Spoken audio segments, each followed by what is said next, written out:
Saudara, kembali lagi Anda mendengarkan program khusus KBR. Hari ini dipersembahkan oleh Seameo Rec Fund yang didukung oleh US Soybean Export Council USSEC. Dan tema kali ini cegah stunting di Jambi dengan pangan lokal padat protein. Kalau hari kemarin ya, hari Selasa kita sudah melakukan talk show di dua kota di Sulawesi Selatan, yaitu di Palu dan Bone. Kali ini kita menyeberang ke Jambi. Baik, dan saudara, kalau kita ngomongin soal stunting, tubuh ini memerlukan asupan gizi agar dapat berfungsi optimal ya. Karena kekurangan gizi kronis yang disebabkan oleh kurangnya asupan gizi dalam waktu yang cukup lama ini ternyata dapat menyebabkan stunting, sehingga mengakibatkan gangguan pertumbuhan pada anak seperti tinggi badan anak lebih rendah atau pendek ya dari standar usianya. Kemudian anak yang stunting ini juga sangat erat hubungannya dengan prestasi belajar yang kurang optimal, kemudian kecerdasan di bawah rata-rata, sistem imun yang tidak baik, serta berisiko menderita penyakit tidak menular.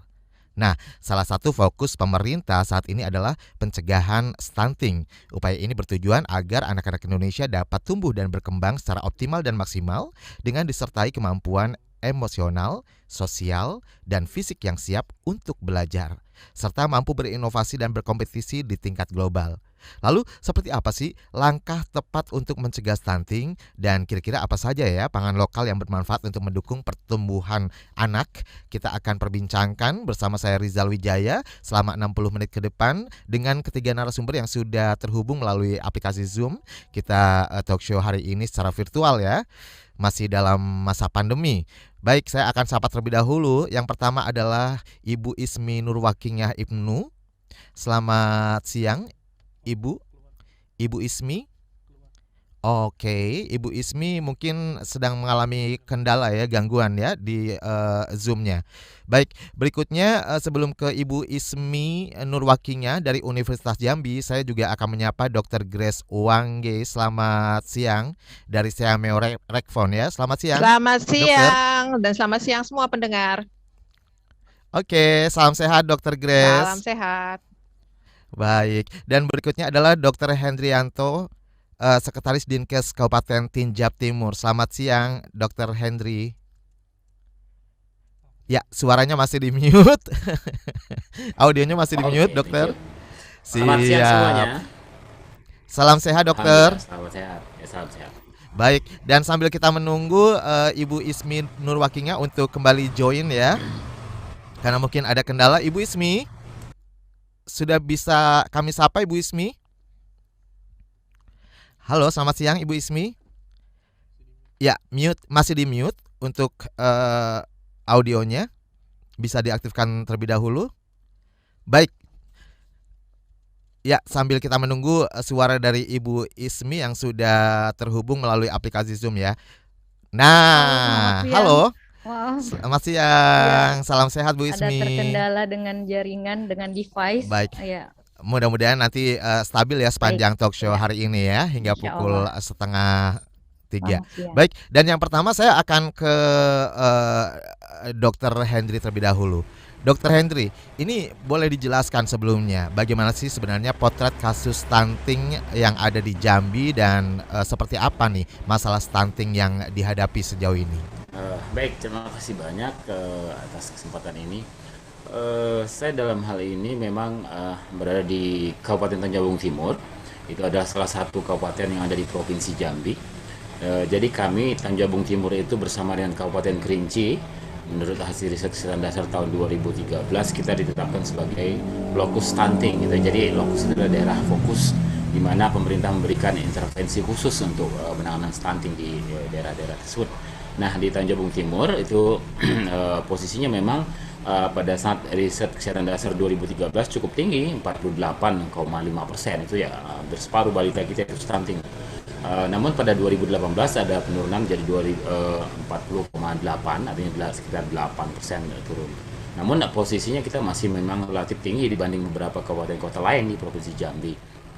Nah, ini memerlukan perhatian khusus dari pemerintah, tidak hanya dari Provinsi Jambi sendiri maupun kabupaten, tapi juga pusat. Nah, dalam hal ini kami sangat berterima kasih sekali ada lembaga sekelas ya Miorekfon, yang di sini ada Bu Dr. Grace Wangge PhD yang sudah mengawal kami ya Kabupaten Tanjung Timur untuk bisa kami melakukan upaya-upaya untuk penanggulangan pencegahan stunting di masa yang akan datang. Demikian saya pikir untuk jawab.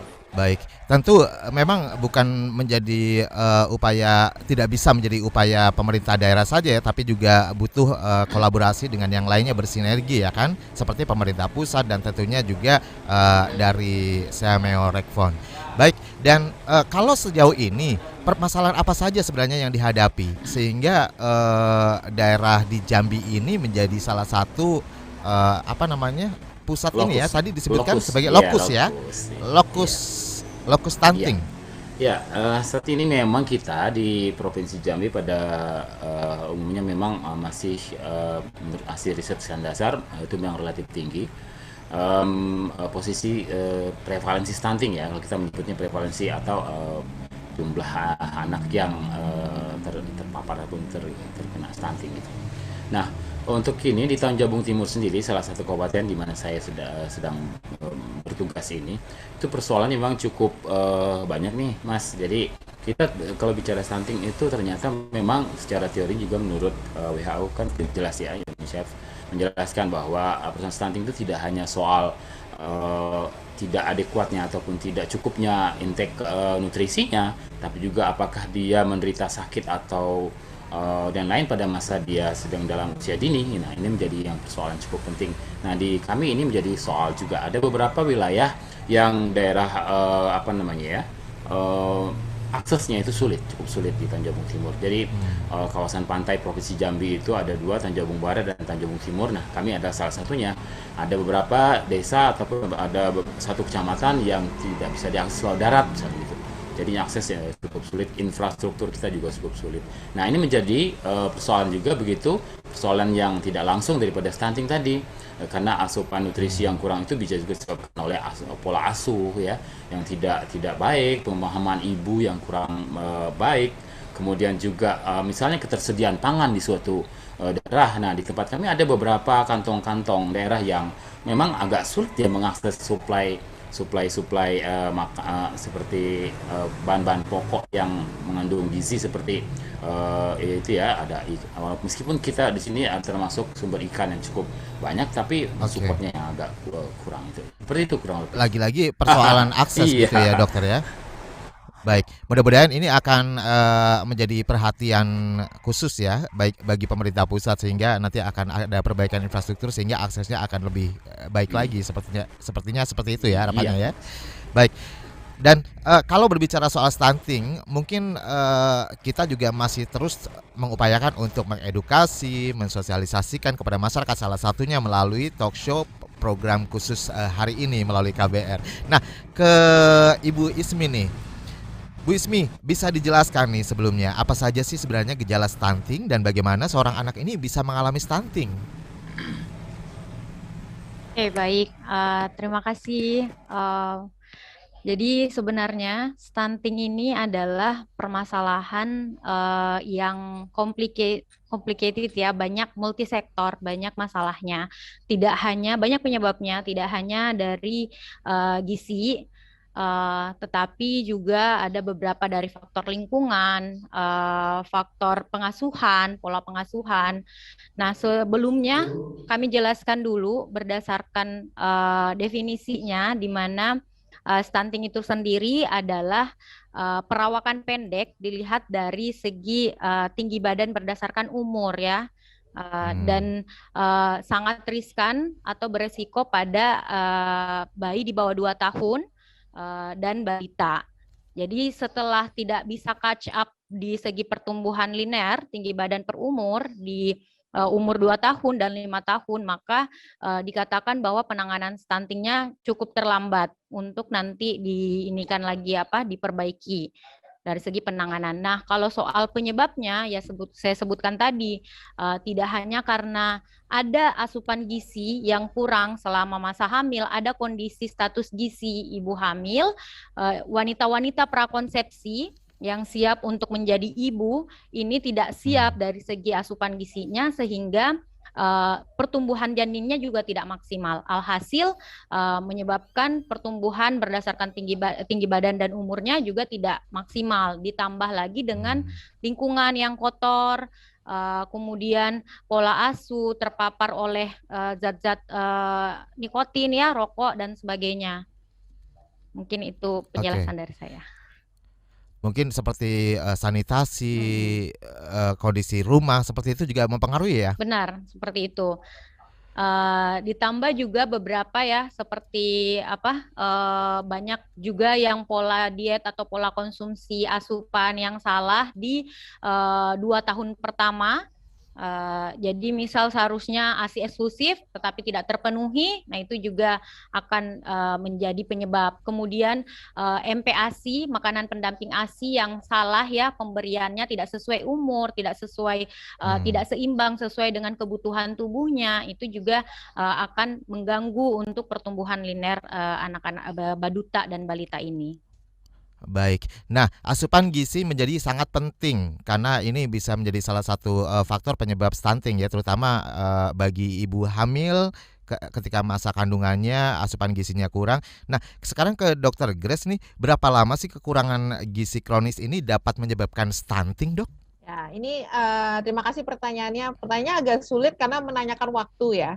Jadi sebenarnya kalau kita lihat yang namanya kronis itu kan sesuatu yang berlangsung terus-menerus gitu ya. Jadi bukan sesuatu yang barusan terjadi. Jadi memang tiba-tiba gitu ya. Jadi memang batasan kronisnya dalam segi waktu tidak ada.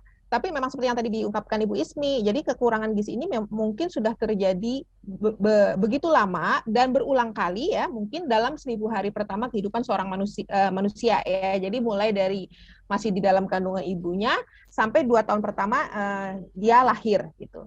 Jadi atau mungkin sebelum hamil dia ibunya ini, ibu si calon jabang bayi ini sudah mempunyai riwayat penyakit seperti itu, apakah pengaruh juga? Oh iya, jadi ibunya kalau kurang gizi atau ibunya juga stunting itu juga sebenarnya menjadi faktor resiko untuk anaknya juga nanti lahir punya kekurangan gizi dan stunting juga gitu ya, karena memang mungkin asupannya ibunya sendiri kan kurang ya, tentu saja karena untuk dirinya sendiri saja sudah kurang, apalagi harus dibagi dengan bayinya. Jadi memang sudah terjadi dari masih dalam kandungan, udah gitu terus mungkin sempat terperbaiki terus kemudian terjadi lagi. Nah, itu yang mungkin menyebabkan dibilang gizinya kronis, masalah gizinya. Jadi berlangsungnya memang sudah lama gitu ya, Dok? Betul. Bukan ujuk-ujuk. Ya, kalau yang ujuk-ujuk tuh biasanya kan kalau orang kekurangan gizi biasanya karena tiba-tiba kurang makan gitu ya. Misalnya nih ada bencana alam sehingga nggak ada akses makanan. Nah, itu sesuatu yang mungkin bisa dibilang akut gitu.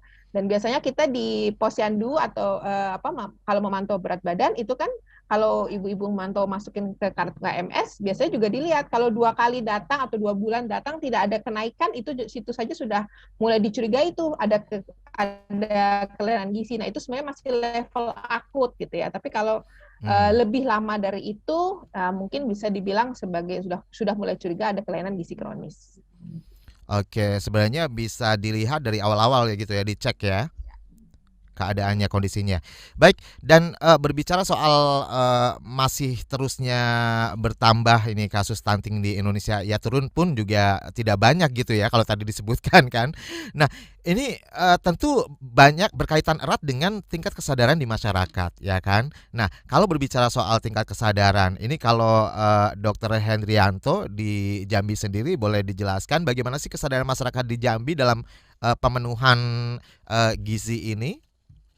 Ya, oke. Jadi di Jambi sendiri, terutama di Kabupaten Tanjung Timur ini, memang ada beberapa wilayah yang memang kita masih cukup sulit ya. Tadi saya sampaikan akses juga relatif terbatas gitu ya. Tapi dengan adanya program-program yang selama ini dilaksanakan oleh pemerintah, sebenarnya ini relatif lebih cukup terinformasikan ya tentang bagaimana ibu-ibu memberikan asupan. Namun lagi-lagi stunting ini memang persoalan yang multisektoral problem kalau bahasa kitanya ya.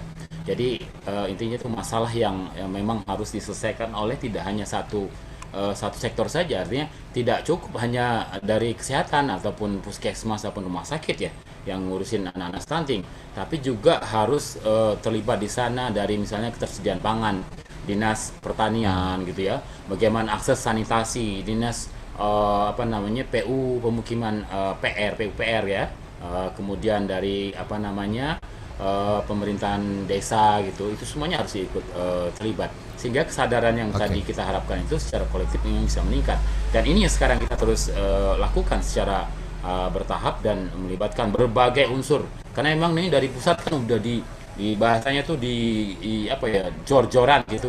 Kita memang harapan kita memang ke depan Indonesia itu bisa menjadi negara maju di tahun 2045 ya. Jadi Bebas stunting. ya 2045 itu kita harapkan kita menjadi negara maju. Tahun 2035 kita harapkan kita mendapatkan bonus demografi. Untuk mendapatkan bonus demografi, kita harus memiliki sumber daya manusia yang baik, tentu saja begitu. Manusianya banyak, kalau kualitas orang-orangnya itu bagus, dia akan jadi sumber daripada pembangunan, sumber vitamin daripada pembangunan. Tapi kalau orangnya rame, banyak, padat, tapi nggak berkualitas, itu justru jadi beban daripada pembangunan itu sendiri. Nah, ini yang memang mau kita kejar. Untuk itu ibu-ibu yang sekarang ada punya anak bayi, kemudian ibu-ibu sedang dalam masa kehamilan, kemudian before kehamilan, bahkan harus kita secara bersama-sama kita berikan penyadaran dan Baik. Ya. Berbagai upaya tentu terus dilakukan untuk edukasi dan sosialisasi kepada masyarakat luas, termasuk masyarakat di Jambi itu sendiri ya.